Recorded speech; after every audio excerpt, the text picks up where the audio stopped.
pledoinya yang dibaca Pak? Permintaannya aja ya, permintaannya itu ya tidak terbukti dan meminta untuk dinyatakan tidak bersalah. Minta dinyatakan tidak bersalah. Iya. Ada bukti baru yang dibawa dalam pledoi ini apa? Sepertinya tidak ada. Tanggapannya atas pledoi itu? Ya kita hargai permintaan, nanti akan kita tanggapi dalam replik orang berdua. Kapan rencananya Pak? 7 hari. Ini juga minggu depan. Tanggal 20. Berarti hanya menyanggah bukti, Pak? Ya? Hanya menyanggah bukti-bukti yang sudah disidangkan? Iya. Yang dipersiapkan apa untuk minggu depan Pak? Ya kita akan menanggapi dalil-dalil yang tertuang dalam pledoi. Namanya Pak? Pak Ahmad Jaya. Ahmad Jaya. Ya.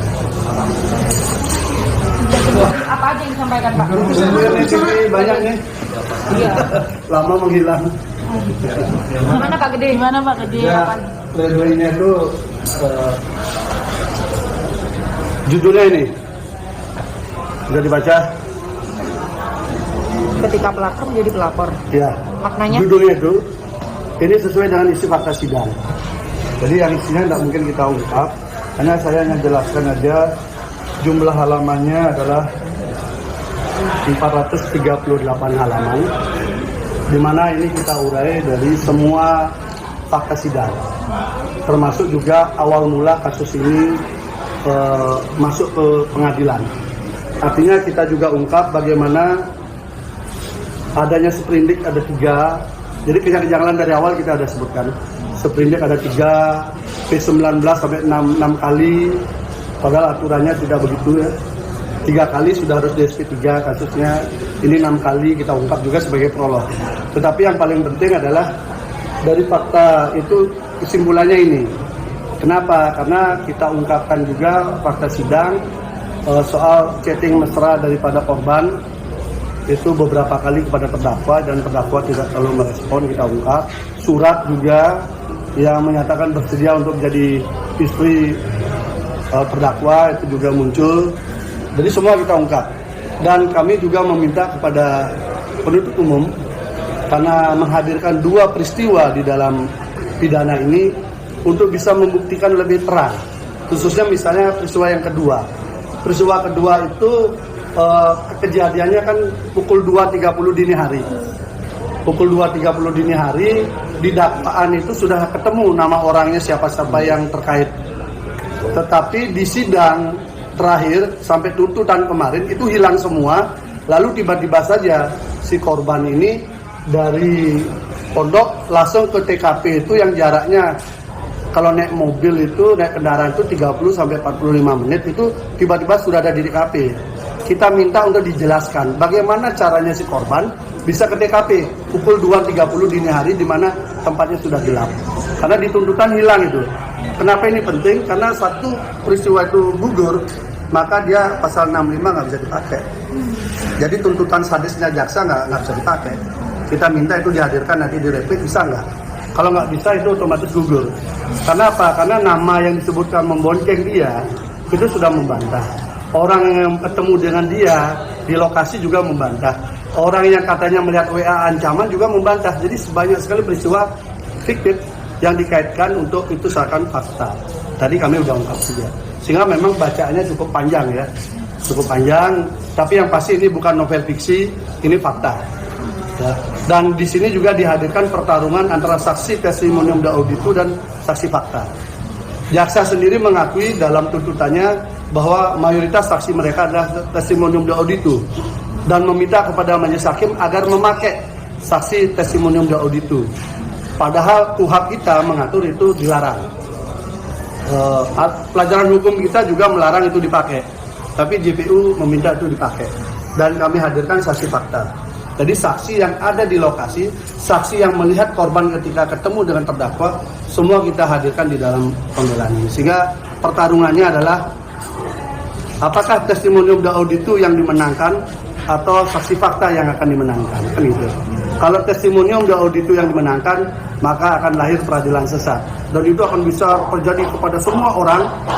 Tinggal sebutkan aja si A, nanti kita cari 1, 2, 3, 4, 5 orang, cerita sama, dia bersaksi di situ walaupun tidak ada di lokasi. maka itu dianggap kesaksian. Itu yang akan terjadi, dan itu akan menuju peradilan yang sesat. Kami menolak saksi itu karena itu melanggar asas-asas penegakan hukum dan keadilan. Kami ingin fakta sidang aja dipakai. Kami juga mengajak kepada jaksa penuntut umum jangan sekedar menjadi penuntut, karena jaksa itu juga penegak hukum, penegak keadilan. Dia juga punya nurani untuk mengukur nuraninya. Karena itulah saya katakan tuntutan kemarin itu tuntutan yang sadis dan tidak berperi keadilan, tidak mengacu pada fakta sidang. Seandainya Bu Mia tadi hadir, mungkin dia bisa dengar ini. Bagaimana dia menuntut tinggi dengan gagahnya, hanya datang untuk menuntut, tapi tidak pernah mendengar hal-hal seperti ini. Dia hanya mengandalkan laporan saja. Ini kan memalukan juga. Makanya judulnya spesial sekali, ketika pelapor menjadi pelapor.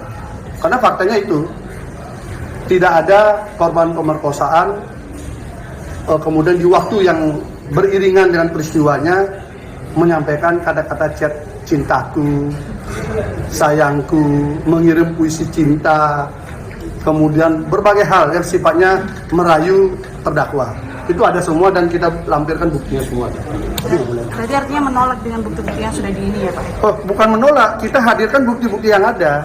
Justru yang dari JPU yang tidak ada buktinya, makanya dia pakai testimonium de auditu. Artinya saksi yang tidak ada di lokasi. Jadi saksi yang dihadirkan itu saksi satu ada di Pati, ada di Kudus, ada di Demak. Itu kesaksian di sini ada di Jawa Barat, ada di Lampung waktu peristiwa. Waktu peristiwa dan saksinya mengakui juga. Dan itu dipakai sebagai bahan untuk kemudian JPU menuntut 16 tahun Mas Beki. Makanya saya minta kepada warga Sidikiyah lawan terus dulu dengan doa. Karena seperti yang disampaikan Pak Kiai, ketika peristiwa penyerbuan oleh polisi ke sana dengan memasuki daerah-daerah yang dianggap sakral bagi warga di sana, beliau mengatakan, ini Pak Kiai yang menyampaikan dan saya juga sudah mendengar juga, setelah ini bintang-bintang berjatuhan, melati berserakan, puntung-puntung terapung, dan belum berhenti sampai di sini.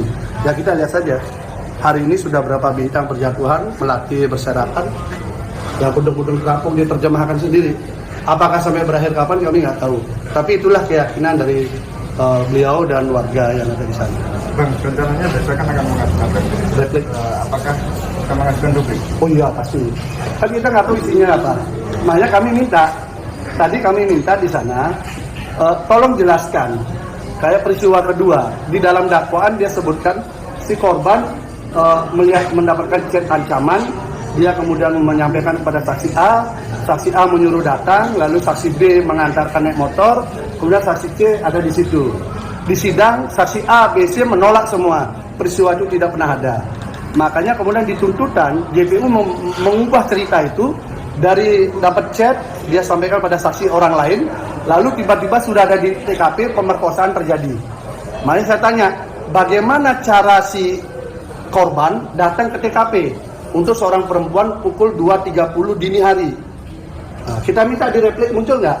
Kalau di replik nggak muncul berarti ya sudah jujur dong. Kan kita nggak boleh mengkriminalisasikan warga negara, kan itu melanggar HAM juga. Kalau memang nggak terbukti ya sudah, itu juga bukan jaksa penyidiknya kan polisi. Yang mimpin itu nyerang Sidikiyah kan sudah tumbang semua satu persatu tuh dari jabatannya. Kan bukti, teman-teman lihat sendiri kan. Dan saya sudah katakan awal sidang kan, saya sudah katakan. Nah itu karena itu petunjuk Pak Kiai. Dan buktinya Niko sekarang kena juga.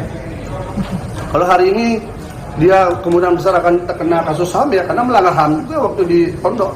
Cara-cara dia kan melanggar HAM juga di pondok. Wajar kalau Niko hari ini kemudian harus tumbang juga bintangnya. Loh iya kan, ini urusan keyakinan. Kalau sekarang kemudian dipaksakan peradilan sesat, pasti akan dilawan dengan doa juga. Kuat-kuatan mana nanti kan begitu aja.